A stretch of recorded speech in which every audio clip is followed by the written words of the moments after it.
Entre-temps, la Grande-Bretagne envoie un gouverneur, Lord Durham, pour enquêter sur les troubles dans la colonie.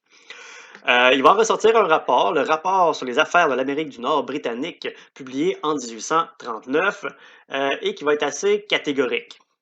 Je cite Lord Durham. On ne peut guère concevoir de nationalité plus dépourvue de tout ce qui peut vivifier et élever un peuple que celle que présentent les descendants des Français dans le Bas-Canada, du fait qu'ils ont conservé leur langue et leurs coutumes particulières. Ils sont un peuple sans histoire et sans littérature. Belle façon de décrire les Canadiens français. Cela dit, dans une certaine mesure, en ce qui concerne la littérature, il n'a pas tout à fait tort. Les œuvres notables qui ont été publiées par les Canadiens français sont peu nombreuses. On retient surtout un roman qui tente maladroitement de copier le romantisme français. C'est L'influence d'un livre, qui est considéré comme étant le premier roman à avoir été publié dans le Bas-Canada. Influence d'un livre, donc, de Philippe Aubert de Gaspé, fils. Le père publiera plus tard.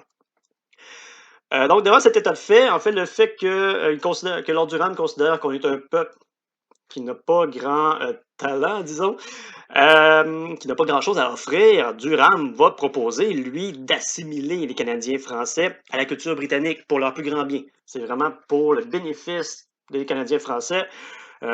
Pourrait donc avoir accès à tout ce que peut offrir la culture britannique, puisqu'elle est supérieure, c'est indéniable, elle a une grande histoire, une belle littérature, toujours selon Lord Durham.